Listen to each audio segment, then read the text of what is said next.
सल्लल्लाहु अलैका या रसूलल्लाह वसल्लम अलैका या बिस्मिल्लाहिर्रहमानिर्रहीम। ए महीना माह रबीउल सानी का महीना शुरू हो गया जिहदी अज 6 तारीख है। इस महीने सरकार गौस पाक रजी अल्लाह तआला अन्हु दे सालाना उर्स मुबारक और जिन्होंने वड्डी 11वीं शरीफ भी कहा जाता है। तो आप सरकार जनाबे कुतबे रब्बानी गौस समदानी शहबाज लामकानी महियुद्दीन अश-शेख अब्दुल कादर जिलानी अल हसनी वल हुसैनी रज़ी अल्लाह ताला अन्हो दी बारगाह च हदिया अकीदत पेश कर रहे हैं। मालिक कबूल व मंजूर फरमाए। आप रज़ी अल्लाह ताला अन्हो खरासान दे इलाके, खरासान एक बड़ा बड़ा मुल्क सी इस वक्त अफगानिस्तान दे विच शामिल सी, काफ़ी इलाका ईरान दा सी। इसलिए ईरान दा सूबा है खरासान। तो उतों का इलाका गीलान, तो आपनों गिलानी भी कहा जाता है, जीलानी भी कहा जाता है। जीलानी इस वास्ते कहा जाता है कि अरब दे विच अरबी ज़बान दे विच गाफ लफज नहीं है, इस वास्ते जीलान गाफ की जगह ते जीम लगा के जीलानी बोले जाता है। दोवें सही ने, है एक ही इलाका जगह। तो 470 या 471 हिजरी दे विच आप दा वसाल मुबारक होया, पैदाइश मुबारक हुई है। ज़ूरदाता साहब 465 हिजरी च वसाल मुबारक, आप तो 5 साल या 6 साल बाद सरकार गौस पाक की पैदाइश मुबारक हुई है। आप दी वलादत तो पहले ही बहुत सारे बुजुर्गों ने खुशखबरियाँ अता फरमाइयाँ। आप दी पैदाइश के मुतल्लक बहुत सारे वाक़यात ने।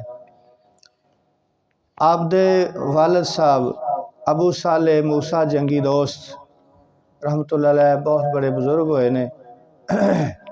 आप जिहाद बड़े शौक शौक ने हिस्सा लेंदे सन, इस वास्ते जंगी दोस्त के जंग नाल दोस्ती रखने वाले, जिहाद दे विच हिस्सा लैन वाले बहुत ज़्यादा।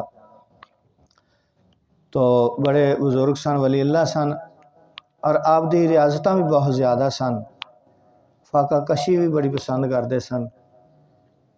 तो आप दरवेशी का कसूल है सिदके मकाल रिज़्क़े हलाल, आम तौर पर अकले हलाल बोलते हैं। अरबी दे विच रिज़्क नूं खाने पीने नूं खाने चीज़ों कुलू वशरबू के खाओ पियो हलालन तो ये बा पाकीज़ा ते हलाल चीज़ां, अकले हलाल यानी रिज़्क़े हलाल खाओ और सच बोलो, ये बुनियादी असूल ने। तो 3 दिन आपदे वालिद साहब नूं 3 दिन फाका हो गया सी, कुछ खानों नहीं सी मिलिया। तो आप दरिया के किनारे जा रहे सन तो देखा कि एक सेब रुड़दा आ रहा पानी दे विच। तो आपने भुख की बड़ी शिद्दत सी तो वह सेब फड़ के खा लिया। तो बाद च ख्याल आया कि मैं तो इसकी कीमत अदा नहीं की, मालिक को पुछया नहीं, ना कीमत अदा की है, तो ये तो गलत हो गया, मैं आगे जाके की जवाब देंगा अल्लाह ताला दी बारगाह च। तो जो पानी आ रहा उधरों चल पैंदे ने, अगे जाते ने, कुछ फासला तय करते हैं, देखा कि एक बाग है, उहदियां टहनियां दरिया दे विच लगियां होईयां ने, तो उथों विचों कोई फल गिर रहा। तो आपने उथों पता किया बाग दे मालिक दा। तो उन्होंने मिले, कह लगे कि यह मामला है कि मैं एक तुहाडे बाग दा एक सेब दरिया च रुढ़िया जा रहा सी, मैनूं शदीद भुख सी, मैं खा लिया, लेकिन बाद च मैनूं ख्याल आ गया कि मैं कीमत अदा नहीं की, ना ये जाच लई, तो मैं उहदी माफ़ी वास्ते आया कि मैनूं माफ़ कर दो। वो अल्लाह दे वली सन, हज़रत अब्दुल्ला सामाई रज़ी अल्लाह ताला अन्हु रहमतुल्लाह अलैह, बड़े हस्ती सन उस वक्त, बड़े अच्छे बुजुर्ग सन। उन्होंने देखा कि ये बंदा जिहड़ा है ना, ये तो बहुत मकाम ते फायज़ है। उन्होंने कहा कि नहीं, इस तरह माफ़ नहीं हो सकता, मेरिया कुछ शर्तां ने, वो पूरियां करोगे तो फिर माफ़ी होएगी। आम आदमी तो इतना सोचता ही नहीं है। कि चीज़ खा ली इस तरह लगे जाते रेहड़ियाँ तो फड़ चीज़ां खाते जाने। बड़े अक्सर लोगों ने देखे, कोई बुरा भला भी कह रहे तो कोई परवाह नहीं, इजाज़त लेनी दरकिनार। तो क्या कि दसो जी मैं शर्त पूरी करने तैयार हाँ। फरमाया कि 12 साल साढ़े बाग की राखी करो। उस तो बाद ठीक है जी, मैंने मंजूर है। एक सेब खादा है बगैर इजाज़त तो हाला रुड़िया जा रहा है, तो असी राज कोई चीज़ पई हो तो परवाह नहीं करते। तो आपने 12 साल राखी की थी। उस तो बाद कहने लगे थोड़ी शर्त पूरी होगी, मैंने माफ़ कर दो तो मैंने जान दो। फरमाया कि नहीं, एक मेरी और शर्त है। वो एक मेरी एक बेटी है, जेरी गूंगी भी है, बहरी भी है, हत्थां तो लुंजी भी है, पैरों तो लंगड़ी भी है, उहदे नाल निकाह करना पेगा। बज़ाहिर बड़ी कड़ी शर्त है, ऐसी औरत दे नाल जिंदगी गुजारना किस तरह मुमकिन होएगा। लेकिन उन्होंने आखरत का इन्ना फिक्र सी, अपने आखरत के हिसाब का इन्ना फिक्र सी कि उन्होंने क्या जी मैनू ये भी मंजूर है। तो निकाह हो गया। तो निकाह तो बाद इसलिए कमरे से गया, देखा खूबसूरत जवान लड़की है, बिल्कुल सही सलामत, एकदम वेख के वापस आ गए।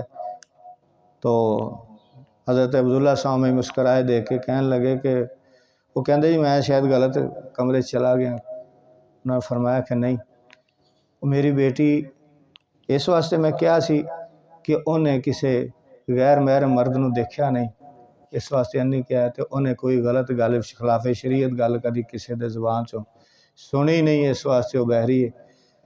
तो वो खिलाफे शरा हथ किसी चीज़ वाल वधे नहीं, तो ना ही पैर चले ने खिलाफे शरा किसी काम के मुतलक। इस वास्ते मैं क्या तो आपने फिर मजीद 2 साल उत्थे रुके। उस तो बाद इजाज़त ले वापस आ गए। तो आप हसनी हुसैनी सैयद ने आपदे वालद वालों, आप हसनी सैयद ने वालदा दे वालों हुसैनी सैयद ने।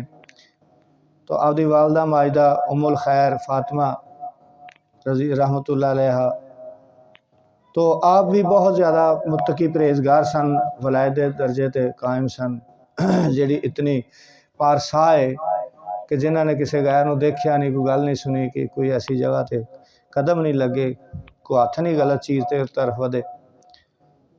तो आप तिलावत फरमांदियाँ कुरान पाक दी चक्की पीसदियाँ तिलावत फरमांदियाँ। तो हज़रत शेख अब्दुल कादिर जिलानी रहमतुल्लाह अलैह आप वालदा दे पेट से सुनदे, और आप 18 सिपारे उस दौरान च हिफज हो गए जेडे वालदा ने तिलावत किए सन। वालदा नूं जिसले छींक आंदी तो अलहमदुलिल्लाह कहंदियां, तो आप पेट दे विच यरहमकल्ला दिया कहंदे। तो लोग कह सकते हैं कि जी ये किस तरह हो सकता है।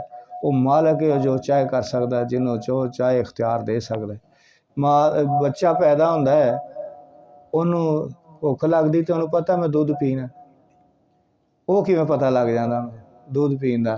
तो उन्हें जो भुख लगती वो इजहार रो के करना, उन्होंने किवें पता कि मैं रो के इजहार करना।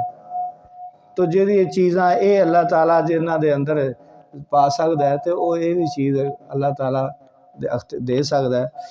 हज़रत ईसा अलैहिस्सलाम दी वालदा जो तुहमत लगी तो इशारा किया कि हज़रत ईसा अलैहिस्सलाम वाले के इन्होंने पूछ लो। तो वो लोग मुस्कराए, हसे, बनी इसराइल ये यहूदी कौम ही इस किस्म की हैगी, तमस्कर उड़ाया। तो कि ये कोई की बोलेगा। तो हज़रत ईसा अलैहिस्सलाम बचपन दे विच ही बोले, इन्नी अब्दुल्ला आतानी अल किताब वजाअलनी नबिया, कि मैं अल्लाह का बंदा, अल्लाह ताला ने मैंने नबी बनाया और मैंने किताब अता फरमाई। हज़रत यूसुफ अलैहिस्सलाम दे बेगुनाही दे शहादत गवाही बच्चे ने दी छोटे जहे ने बोल के। वो अल्लाह ताला है, वो सब कुदरत रखता है, सारे इख्तियार ने उहदे कोल, जिथे चाहे जिस मर्जी अपने कुदरत का इजहार कर दे, जिस तो चाहे जिस मर्जी मौजे का करामत का इजहार कर दे। तो आप रजी अल्लाह ताला अन्हु अजे लड़कपन सी। तो 2 दोस्त होर सी आपदे जवानी चल रहे सन। तो उस वक्त एक बुजुर्ग सन, वक्त के गौस सन, बड़ा शोहरा बड़ा चर्चा से उन्हों का। इन्होंने मशवरा किया आपस में, 3 दोस्तों ने कि चलो उस बजुर्ग दी वक्त दे गौस ने तो उन्होंने दीदार वास्ते चलीए, उन्होंने हाज़री वास्ते चलीए बारगाह दे विच चल पैंदे ने। तो एक आप पुछते ने, एक उस वक्त का सब तो चोटी का आलम सी, इब्ने सका उहदा नाम सी, उन्होंने पुछते ने कि तू किस नीयत जा रहा है?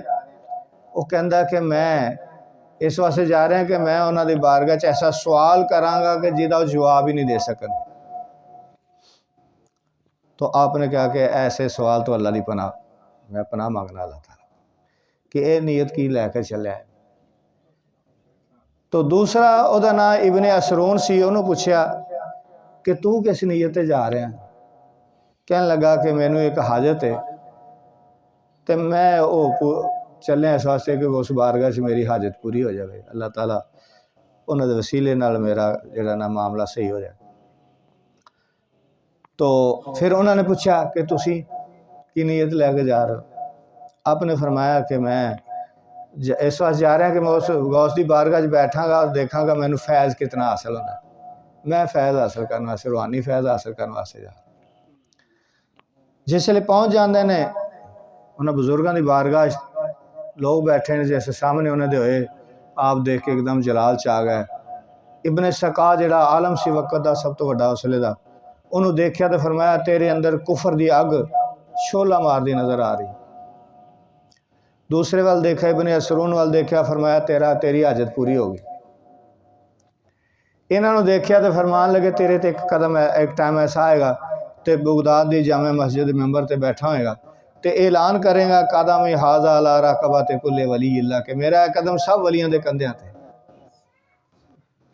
ये फरमाया तो उतों से वापस आ गया। फिर तो इब्ने सका जिहड़ा सी वापस आया तो रोम के बादशाह ईसाई बादशाह से उहदे नाल मुनाजरे वास्ते चला गया, मुनाजरा करने वास्ते, क्योंकि मुसलमानों का आलम सी, चोटी का आलम सी, इलमी लिहाज से मुनाजरा जित गया ईसाई को, ईसाई बादशाह को। तो उहदे महल च सी ते बादशाह की बेटी ते नज़र पै गई, फरेफ्ता हो गया। बादशाह को कहना कि मैनू अपनी बेटी का रिश्ता दे दो।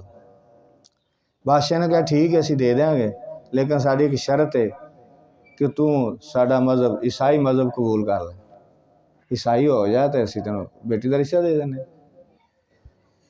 तो ये वैसे ही ज़्यादातर दूसरे गैर मजहब लोग जिहड़े ने वो लोगों को मुसलमानों को बहकाने वास्ते, दीन छड़ाने वास्ते ऐसे हरबे भी इस्तेमाल करते हैं, काफ़ी लोग ने ऐसे।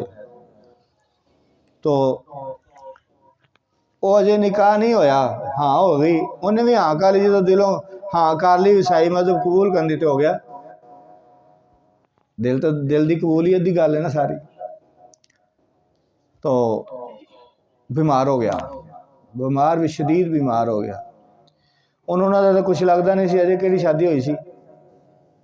तो उन्होंने चुकया तो बाहर, मर्ज भी ऐसी लगी कि कोई कोल भी ना जा सके, उन्होंने चुकया बाहर सुट दिता रस्ते रस्ते पिया तड़प रहा, आखिरी टाइम है, मौत का टाइम है। तो एक ताजर गुजर रहा, उन्हें वेख्या तो उन्हें पहचान लिया तो साढ़े इलाके का फलां आलम है बड़ा वड्डा साड़ा, तो ये तो मतलब आखिरी सांसा तो है, मौत के करीब है, तो मैं भी मुसाफर हाँ, मैं दी मदद की कर सकना इत्थे। सोचा कि उन्हें ख्याल आया कि चलो आखिरी टाइम है तो यदा मूँह किबले की तरफ कर दिया। मैं वो किबले की तरफ मूँह किया तो मूँह का फिर दूसरी तरफ मुड़ गया। तो इस तरह ही वो दोज़ख पहुँच गया।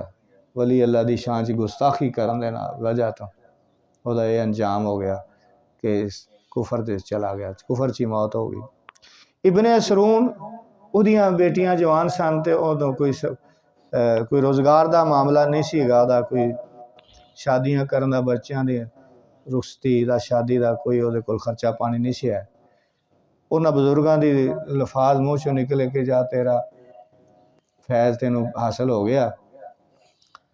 तो उन्होंने नौकरी मिल गई, मुलाजमत मिल गई ज़राअत के महकमे की। तो अल्लाह ताला ने उसका सबब ला दिता, तो बच्चियां दी शादियां हो गई। सरकार गौस पाक रजी अल्लाह ताला ने जिसले अरूज से आए ने 70,000 का मजमा हुंदा सी, बगदाद की जामा मस्जिद बयान फरमाते सी। तो 70,000 का मजमा अक्सर औकात होंदा सी। तो वो वक़्त आया आप ते उरूज जिसले आया वलायत दा, तो आपने बेसाख्ता ज़ुबान वारसों निकलिया, कदम हाजा ला राक़बत कुल्ले वली अल्लाह, मेरा है कदम सब वलियां दे कंधे ते। उस वेले चंद बड़े चोटी दे पाए दे औलिया कराम मौजूद सन, उन्होंने उठ के आन के आपदे अगे गर्दना झुकाइयां ते कदम बार फड़ के अपने कंधे ते लगाया। तो सरकार गौस ख्वाजा मोइनुद्दीन चिश्ती अजमेरी रहमतुल्लाह अलैह खरासान दियां पहाड़ियां ते चिल्ला कश सन, आपने उत्थे आवाज़ सुनी, उत्थे ही गर्दन झुका दी। तो अर्ज की कि सरकार साडियां अखां ते तुहाडे कदम, साडे सिर और अखां ते तुहाडे कदम मुबारक। तो एक ने इनकार किया, शेख सन्नान ने, वो कहता मेरे ते भी जिथे रूए जमीन ते जिथे जिथे औलिया कराम मौजूद सन, सब ने उत्थे वादा दित्तियां, सब ने गर्दन झुकातियां। वो शेख सन्नान वो भी वक़्त का गौस सी, उस वेले बड़े मकाम ते सी, उन्होंने ये गुरूर च आ गया कि इस वेले मेरे तो उत्ते ते कोई वली हो नहीं सकता, सब तो उत्ते उच्चा वली मैं। तो कहना मेरे ते भी, उत्थे बैठे ही कहता सरकार ने उत्थे बैठे ही फरमाया कि साढ़े नहीं तो फिर सूरनिया के कदम आएंगे तेरे कंधे। तो वो मामला होया कि वो जा रहा है, शेख सन्नान अपने मुरीदां नाल जा रहा है, हिंदुआं दी लड़की सूअर चरा रही, तो वो ते फरेफ्ता हो गया, वो मगर फिरना शुरू हो गया। मुरीद जेड़े परेशान हो गया, उन्हें साढ़े पीर नूं की हो गया, वो सारे नस भज गए। तो एक मुरीद उतों चलिया तो सरकार गौस पाक की बारगाह पहुँच गया, तो आपकी खिदमत च लग गया। शेख सन्नान उन्हें जाके वो शाम को लड़की के पिछे पिछे उन्होंने घर चला गया, वो वालदैन जाके कहता कि मैनू अपनी बेटी का रिश्ता दे दो। तो उन्हें कहा भी साड़ियाँ सूरनियाँ चराया कर, तो फिर देखांगे। मैं कहा ठीक है, मैनू मंजूर है। वो सूरनियाँ जी बाहर कोई सू पैंदी है, बच्चा देंदी है, उन्होंने मोढ़े ते चुकता तो घर लिया। सरकार गौस पाक ने फरमाया जे साढ़े कदम तेरे कंधे ते नहीं ना, तेनों तस्लीम मंजूर नहीं, तो फिर सूरनिया के कदम तेरे कंधे ते आएंगे। वो मामला पूरा हो गया। वो सूरनी जी सुनती वह बच्चा चुकता मोढ़े ते घर लिया। अरसा गुजर गया, तो कह लगा कि हुण शादी का। उन्हें कहा ठीक है, घर शादी कर देने, लेकिन साड़ी एक रस्म है शादी की। और रस्म की है कि शादी तो पहले सूअर का खाना पकता है, तो जिन्हों की शादी जोड़े की होनी आमने सामने बह के कट्ठे खाना खाते हैं, तो उस तो बाद सफर शादी होती है। मैं कहा ठीक है। तो सूअर का गोश्त पक गया, 12 साल गुजर गए उत्थे रहिंदे उन्होंने। तो खाना तैयार अगे आ गया। वो जड़ा मुरीद नस के चला गया सी, सरकार गौस पाक की बारगाह चला गया, खिदमत करांदा रहा उत्थे, 12 साल उन्होंने उत्थे हो गए। वो वजू करा रहा है सरकार गौस पाक नूं, तो आप फरमाते ने किसी का मुर्शद काफर थी वे, भी किसी का मुर्शद काफर होने लगा। तो उन्हें लोटा रखा, हथ बन के खलो कि सरकार मेरा है तो बचा लो। वो भी सरकार गौस पाक की खिदमत 12 साल करके इत्थों तक पहुँच चुकिया सी, वो भी वेख रहा सी, कहने लगा सरकार मेरा मुर्शद है तो तुसीं बचा लो।